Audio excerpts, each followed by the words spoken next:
sepatu keluar nggak berani karena COVID-19 semakin meluas. Beli di Lazada aja deh. Lagi pengen shopping nih, tapi gak boleh keluar rumah karena dalam keadaan pandemi COVID-19. Gimana ya? Oh ya, kan ada Shopee. Mending belanja di Shopee aja deh, jadi gak usah ribet keluar rumah. Dari diskusi yang telah dilakukan, kami memutuskan untuk populasi menggunakan remaja khususnya yang berusia 17 hingga 19 tahun, dengan menguji pengeluaran remaja tersebut saat sebelum dan setelah COVID-19. Sehingga, kami menggunakan metode uji 2 sampel berpasangan. Jenis statistika yang kami gunakan yaitu statistika inferensial, karena dari populasi yang nanti kita dapatkan, kita akan menggunakan beberapa saja untuk dijadikan sampel.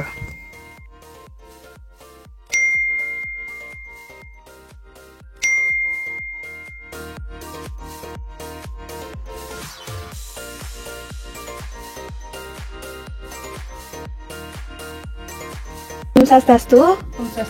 Perkenalkan, saya Suryani dari mahasiswa Politeknik Negeri Bali jurusan akuntansi. Jadi di sini saya ingin mewawancarai saudara sehubungan mencari data untuk tugas penelitian mata kuliah statistika bisnis dengan judul penelitian pengaruh COVID-19 terhadap pengeluaran untuk e-commerce pada kalangan remaja di Denpasar. Jadi sehubungan dengan hal tersebut, apakah saudara berkenan untuk diwawancara? Baik, saya berkenan. Baik, terima kasih atas waktunya. Sebelumnya boleh tahu nama lengkap dan usia saat ini? Nama saya Maria Apsari Fidiastuti, usia saya 19 tahun. Baik, terima kasih. Saudara Apsari, apakah saudara pengguna aktif e-commerce? Ya. Baik, kalau boleh tahu e-commerce apa yang sering Anda gunakan? Biasanya saya menggunakan Shopee. Baik, terima kasih. Untuk pengeluaran e-commerce yang Anda gunakan dalam 1 bulan, saat sebelum terjadinya COVID-19 dan sesudah terjadinya COVID-19, berapa ya? Sebelum terjadinya COVID-19 sih biasanya sekitar 300.000, lalu setelah COVID-19 mungkin sekitar 400.000. Baik, terima kasih informasinya. Jadi untuk rata-rata pengeluaran Anda tersebut, untuk membeli apa biasanya? Sebelum COVID-19 pengeluaran saya biasanya untuk makanan, lalu setelah COVID-19 biasanya untuk makanan dan skincare. Baik, terima kasih. Menurut Anda, apakah pengeluaran tersebut termasuk konsumtif atau bagaimana? Mungkin untuk sebelum COVID-19 terbilang cukup konsumtif, lalu setelah COVID-19 itu konsumtif. Baik, terima kasih atas informasinya. Karena saudara telah berkenan untuk diwawancara dan memberikan kami kesempatan untuk mewawancarai Anda, kami ucapkan terima kasih banyak dan sampai.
Dari data yang telah kami dapat, kami menyajikan data dalam satuan ribu, pengeluaran remaja sebelum COVID-19 dan setelah COVID-19. Dalam hal ini, kami melakukan penelitian untuk membuktikan apakah pengeluaran remaja lebih rendah sebelum COVID-19 daripada setelah COVID-19. Adapun langkah-langkah yang kami lakukan untuk melakukan penelitian ini yang menggunakan uji sampel berpasangan adalah: pertama, menyusun hipotesis. Dalam hal ini, kami menggunakan hipotesis satu arah kiri, di mana H0 sama dengan μ1 lebih besar atau sama dengan μ2, yang berarti pengeluaran remaja sebelum COVID-19 tidak lebih rendah dari setelah COVID-19. Selanjutnya, H1 sama dengan NU1 lebih kecil dari NU2. Yang berarti, pengeluaran remaja sebelum COVID-19 lebih rendah dari setelah COVID-19. Langkah kedua, yaitu menentukan kriteria pengambilan keputusan atau penolakan H0 dengan membandingkan T-value dengan T-tabel.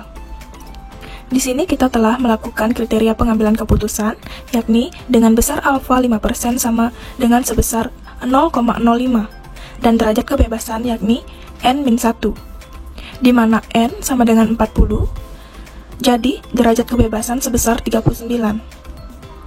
Jika T-value lebih kecil dari minus T-tabel, akan menolak H0 atau menerima H1. Dari tabel T, diperoleh perpotongan nilai tersebut menghasilkan T-tabel sama dengan min 1,685.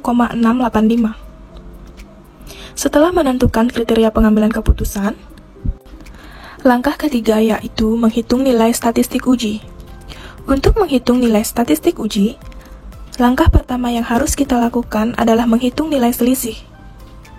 Untuk melakukan penghitungan statistik uji adalah menentukan nilai selisih antara observasi ke I dari sampel 1 dan sampel 2. Langkah selanjutnya adalah menentukan rata-rata selisih dengan rumus sebagai berikut.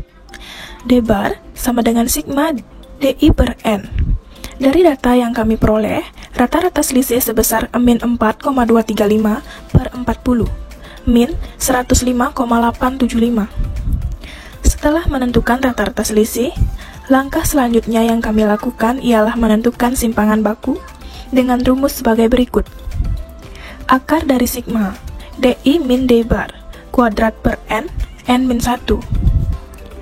Dari data yang kami peroleh, mendapatkan simpangan baku sebesar 36,057. Setelah itu, mencari T-value dengan rumus sebagai berikut.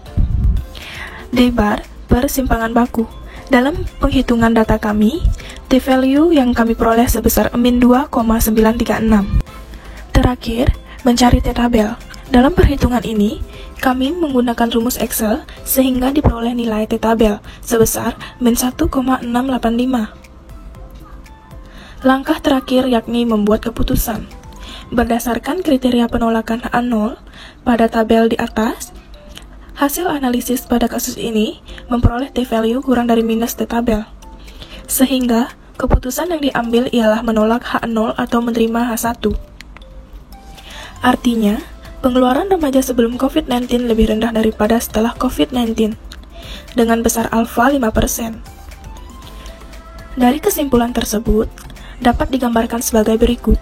Daerah yang diarsir adalah daerah penolakan H0, sedangkan daerah yang bersih adalah daerah penerimaan H0, di mana daerah ini adalah hasil dari hipotesis kami. Untuk menguji perhitungan ini, kami juga menggunakan aplikasi SPSS. Untuk menyimpulkan, pada SPSS tidak menampilkan T-tabel. Jadi, cara membaca apakah hasil SPSS ini signifikan untuk uji satu arah adalah apabila kolom sig 2 tilde nilainya lebih kecil daripada 2 kali alfa atau 2 alfa, maka hasilnya signifikan. Dalam data kami menetapkan besar alfa 5% atau 0,05. Maka 2 alfa sama dengan 0,10. Lalu, nilai T hitung juga sudah sama dengan manual Excel sebesar minus 2,936 dan besar 2 alfa nilainya 0,006, lebih kecil dari 0,10, sehingga kesimpulannya adalah signifikan. Jadi, dari hasil uji hipotesis satu arah kiri, diperoleh kesimpulan yakni menolak H0 atau menerima H1. Artinya, pengeluaran remaja setelah COVID-19 belum tentu menurun. Malah, dari hasil uji yang kami lakukan, membuktikan bahwa pengeluaran remaja setelah COVID-19 meningkat daripada sebelum COVID-19, atau pengeluaran remaja sebelum COVID-19 lebih rendah daripada setelah COVID-19.